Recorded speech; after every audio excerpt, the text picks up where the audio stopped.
सुदामा से संबंधित एक बहुत ही अच्छी कहानी है, वो मैं आपको सुनाती हूँ। ठीक है। कृष्ण और सुदामा दोनों बहुत अच्छे दोस्त थे और पहले पता है गुरुकुल पद्धति हुआ करती थी। अभी तो हम स्कूलों में रहते हैं, सुबह 10 बजे आते हैं और 4 बजे घर पे चले जाते हैं, लेकिन पहले ऐसा नहीं होता था।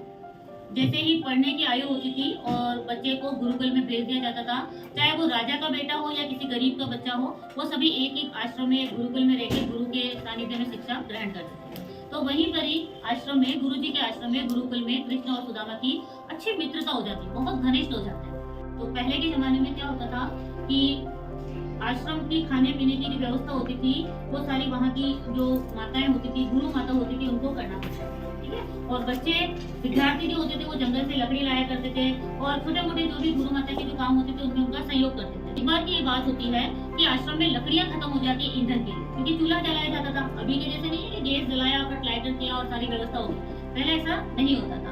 तो गुरु माता सुदामा को और कृष्ण को कहती है कि सुदामा और कृष्णा, तुम दोनों आओ और देखो लकड़ियां खत्म हो गई और शाम को भोजन बनाना है, तुम जल्दी से जंगल जाओ और लकड़ियां तोड़ लाओ। तो बोलते ठीक है गुरु माँ। और गुरु माता उन दोनों को 2 चने की पुड़िया बांध कर दे देती। चने जानते हो, भूंगड़े भी बोलते हैं जिसको। तो दोनों को अलग अलग पुड़िया में कि जब भी तुम्हें भूख लगे तो तुम ये खा लेना और इससे अपना पेट भर लेना। तो दोनों दोस्त जंगल की ओर जाते हैं, अलग अलग दिशाओं में लकड़ियां बीनने चले जाते हैं। थोड़ा सा मतलब अंधेरा जैसा भी उस पर प्रभाव आने लगता है। तो जब वो जंगल में जाते हैं और अलग अलग हो जाते हैं तो उस दरमियान लगती है सुदामा को भूख। और देखो चने की जो दोनों पोटलियां थी ना, वो किसके पास ले गई थी? सुदामा के पास ले गई थी, है ना।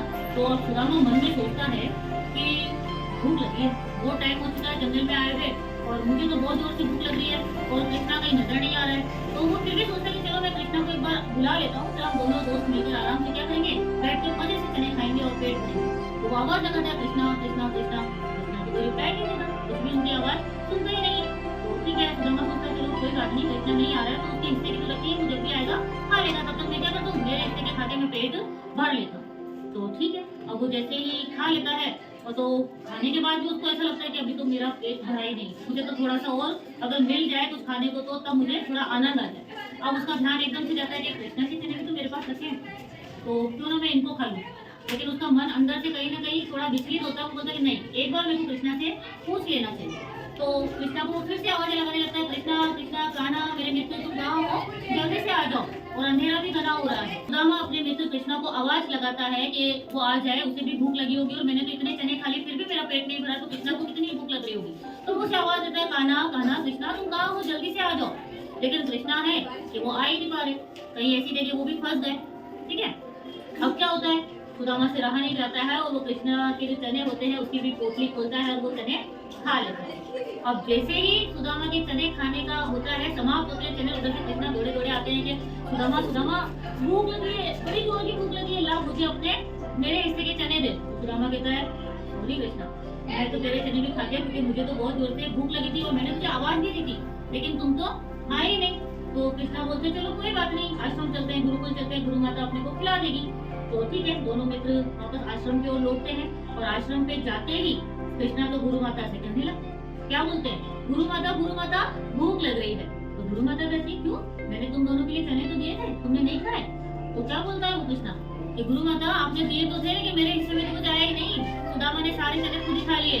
तो गुरु माता को इस बात पे बहुत क्रोध आता है। उन्होंने कपड़े का हिस्सा खुद हड़पने की कोशिश की, खुद तुमने उसको खा लिया, ये तुमने बहुत बुरा काम किया, तो ऐसा नहीं होना चाहिए, तुम्हें इसके लिए पाप मिलेगा, तुम्हें इसके लिए दंड मिलेगा। और वो उसको श्राप देती है तो तुम हमेशा क्या करोगे, मांग मांग के खाओ, तो तुम्हारी जो स्थिति है वो हमेशा गरीब वाली बनी रहेगी, दरिद्रता वाली बनी रहेगी। और वास्तव में ऐसा ही होता है, मतलब ऐसी स्थिति आती है कि इनके बच्चे होते हैं, बीवी होती है, लेकिन क्या करते हैं, दूसरे से या एक दूसरे के घरों से मांग मांग कर ये अपने बच्चों का पालन पोषण करते हैं। अब इनकी पत्नी जो है बहुत परेशान हो जाती है ना, क्योंकि कि जब तुम कहते हो, आप हमेशा कहते हो स्वामी कि आपके तो मित्र कृष्णा है, तो कृष्णा तो द्वारिका के राजा है ना।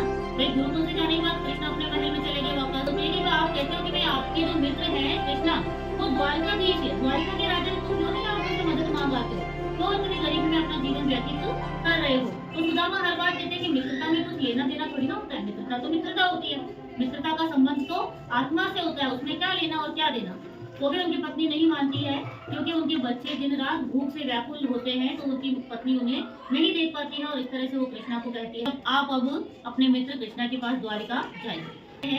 तो कुछ भेंट साथ में ले जाता है, है ना, कुछ भी जैसे अभी तो मिठाइयाँ ले जाते हैं, फल फ्रूट ले जाते। सुदामा बड़ा चिंतित रहने लगा कि उसके पास तो अपने मित्र को देने के लिए कुछ भेंट है ही नहीं। तो उसकी पत्नी कहती है सुदामा की कि तुम चिंता नहीं करो, मैं भी आती हूँ और कुछ बंदोबस्त करती हूँ। वो तुरंत पड़ोस में जाती है और थोड़े से चावल किसी से मांग कर लाती है और उसकी पोटली बनाकर सुदामा को दे देती है कि लो और तुम इसे ही किसको दे देना, कृष्णा को जाकर दे देना। तो द्वारकाधीश से मिलने के लिए निकल पड़ता है और संकटों को पार करता करता द्वारकाधीश के पास वो पहुंच जाता है और वहाँ जो कुछ भी वर्णन होता है वो सब इस पाठ में बताया गया है। अब जब वो महल के पास पहुंचते तो वहाँ एक खड़ा रहता है चौकीदार, द्वारपाल जिसको कहते हैं, वॉचमैन, है ना, वो खड़ा रहता है। तो वो उनको बताता है कि भाई यहाँ मेरे मित्र रहते हैं कृष्णा और मैं उससे मिलने आया हूँ।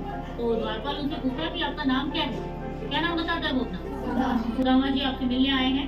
तो होगा ना, अरे द्वारपालो कन्हैया से कह दो कि दर पे सुदामा गरीब आ गया है। इधर देखते हैं ना उधर देखते हैं ना, चप्पल पाँव में दौड़े चले आते हैं गेट की ओर, मुख्य द्वार की ओर, और जाते ही अपने मित्र सुदामा को देखकर उनके गले लग जाते हैं और वहीं पर दोनों अश्रु बहाने लगते हैं क्योंकि इतने वर्षों बाद दोनों मित्र आपस में मिले। कृष्ण उनको सह सम्मान अपने महल में लेकर